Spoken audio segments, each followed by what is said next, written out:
With God's Not Dead, A Light in Darkness coming out this week, I'm concluding my God's Not Dead series in reviewing God's Not Dead 2, the next installment of the heavily conservative Christian propaganda films that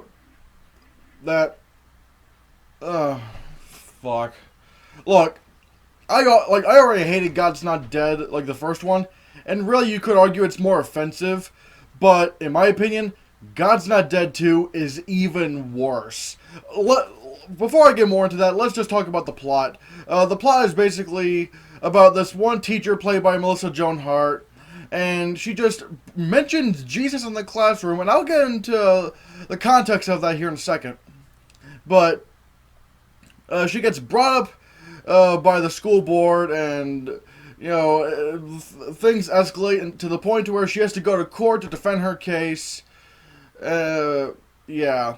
Now look, I know these movies are not meant for me. Okay, I know that they're meant for the heavily conservative Christian choir that this movie tries to preach to, and they don't care if a movie's good or bad. They only care about a movie if it agrees with their beliefs, if it panders to their beliefs, and.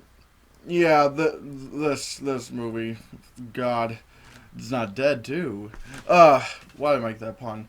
But anyways, let me tell you about some of the really blatant problems with God's Not Dead 2. Okay, remember when I said that she mentioned Jesus in the classroom? Okay, I am a firm believer in separation of church and state. In schools, all students need to be, they need to feel included as one. And that includes not, cherry picking religions over another. Like, don't preach in the classroom. That's basically the gist of it. Don't preach in the classroom. That's wrong. Like, there are students out there who might not be Christian. And there are still schools out there today that still pray, which is against the law, actually. But whatever the case. Here's the context of, even when saying that, my beliefs on the separation of church and state.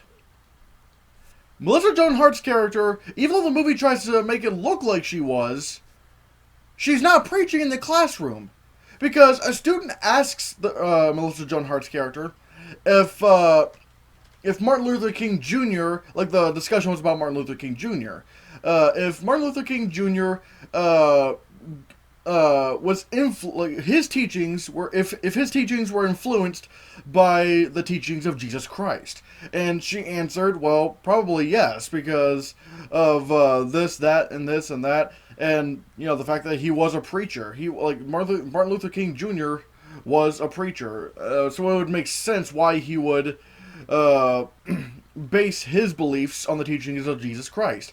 Nothing preachy about that. It's just answering a question in a historical context. Nothing wrong with that. Yet the movie tries to make it look like that she was preaching in the classroom and that she should have the right to preach in the classroom. They even bring up some stupid arguments like, well, it's not in the Constitution that you can't preach in the classroom, which is complete bullshit because, yeah, it's not in the Constitution, but that's why we have amendments. Those amendments were made to change the Constitution. Change it through as time progresses. Are you saying that freedom, like slavery freedom, should are you saying that there should still be slavery because because slavery wasn't mentioned in the Constitution? Are you saying that civil rights shouldn't be a thing to all races of people, considering it wasn't in the Constitution? No! No, that's why, like I said, that's why we have amendments. We have amendments to change these things. Because, like I said, people do change over time. So, using the argument of, well, the whole preaching in the classroom thing wasn't in the Constitution, so I should be allowed to do that, that's complete bullshit. Because, yeah, it's not in the Constitution, but I can't just get a jackhammer or something and start destroying somebody's car. That's yeah, it's not in the Constitution, but I still can't do that. So already, this movie's already being torn apart, logically. And let's talk about the villain of this movie. I don't know who the actor's name is. I don't know. But good God, he is so over the top in this movie. I mean, he's not over the top when it comes to his acting, but his beliefs and what he says is over the top. Because he's saying things like, "We're gonna make sure that God is dead." I'm like, what the hell? Like, really? Like, this is just plainly ridiculous in every sense of the word. Oh, and let me just talk about the acting in this movie. The acting sucks. Yeah, it just sucks.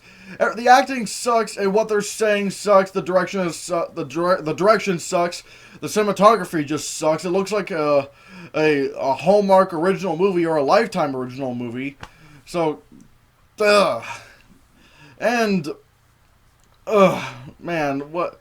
Oh, and let's talk about David A.R. White's character, and what he has to go through. Because apparently, in this movie, he's ordered by the government, or I don't know who orders him to do this, but they order him to release the sermons, show what he's been preaching in the church. And the movie tries to make the government look like the bad guys. Like, no, he should be allowed to keep this private, even though when it comes to even though when it comes to releasing your sermons from your church, the reason why they do that is so they make sure that you're not trying to support a political candidate, because if you, it's sort of a it basically has to involve, it basically involves the fact that churches don't have to pay taxes. And so with that, like, I don't know what all the technicalities are, but I know that, but I do know that that churches are are supposed to release their sermons to whatever government power there is, so that, that kind of stuff doesn't happen, like, supporting a political candidate. I guess you can't do that in churches. So really, I mean, yeah, it would make sense, especially since churches can be a very influential place to get opinions out. So, why is God's Not Dead trying to make this look like a bad thing? Oh, and in fact, and this whole thing is actually going to go into God's Not Dead 3. Because you know why I know this? Because there was a post-credit scene, an end-credit scene at the end of God's Not Dead 2. Oh God. Oh God. No. No. This. And I'm trying to think of what else I can explain in this movie. Oh, and of course there's lots of other little jabs at atheists, because you atheists are such assholes. Like, for example, there's this old man who I think is Melissa Joan Hart's dad or something. I don't know. But at one point he says, that's the thing about atheism. It doesn't take away the pain. It just takes away the hope. Like, Jesus Christ, man. Like, seriously. Like, why do you have to make us look... Why do you gotta make atheists look like assholes? If there was a movie made that made Christians out to be the most horrible human beings ever, everybody would jump on the hate train on that. Immediately. But no, because it's God's Not Dead 2, or hell, even the first one for that matter, it's all just, well, I mean, granted, these movies have not been getting good reviews, especially God's Not Dead 2, which shockingly, in a good way, has a 9% of Rotten Tomatoes. And you know what? You want to know how bad that is? 9% is the same rating that Catwoman received. Yeah, it's also somehow the same rating Fantastic Four received. You're gonna really try I still don't get this. Why do people hate that Fantastic Four movie so much? Why do they hate that Fantastic Four movie? There is no way Fantastic Four is as bad, or even remotely as bad, as God's Not Dead 2. Like, seriously. Hell, like I said, I don't even think Fantastic Four is bad at all. Check out my review of Fantastic Four. It's pretty insightful. At least I hope you think it is. But, whatever the case, I really don't get these movies. I don't get the appeal of these movies. How can somebody support a movie that is literally hate speech? A movie that is literally out to get a certain group of people. I don't get that. I really don't. Yeah, God. I'm really trying to think of more things to say about this movie, considering I'm already getting heated up about it. But what else can I really say about this movie? What else can I say about God's Not Dead frickin' 2?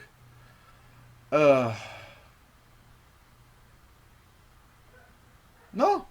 I can't really think of anything off the top of my head right now. If you want to see other reviews of God's Not Dead 2, then watch, I don't know, Jeremy Johnson's review of God's Not Dead 2, or the Cinema Snob's review of God's Not Dead 2. They explain it a lot more, but I'm just giving you my thoughts. So yeah, God's Not Dead 2.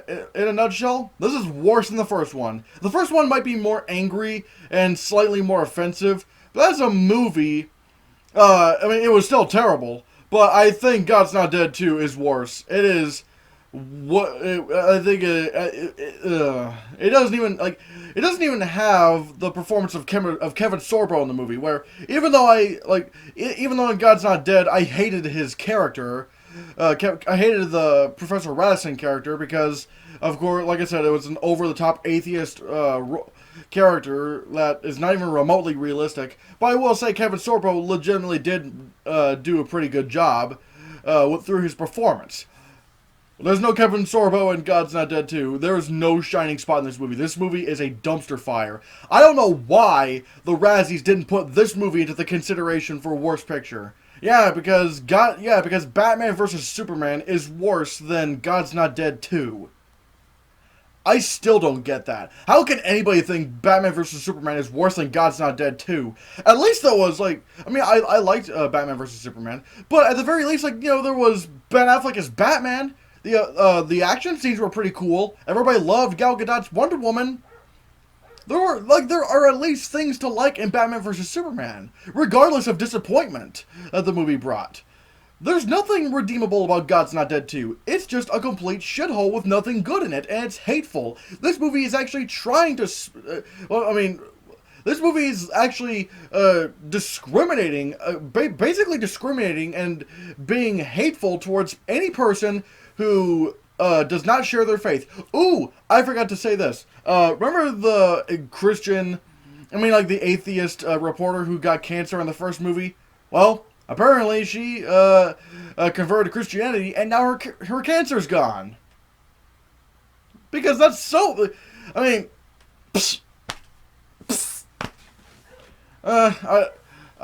I said, I fucking hate God's Not Dead 2. Yeah, I'm giving God's Not Dead 2 a 0 out of 10. Ugh. I'm going to see God's Not Dead 3 this weekend. I'm going to hate myself. At least Ready Player One's coming out. I'm excited for that. So, what do you think of God's Not Dead 2? Let me know down in the comments below what you think. Thank you so much for watching. Give this video a like. Share the videos when you get the channel circulated. And if you want to see more, click this.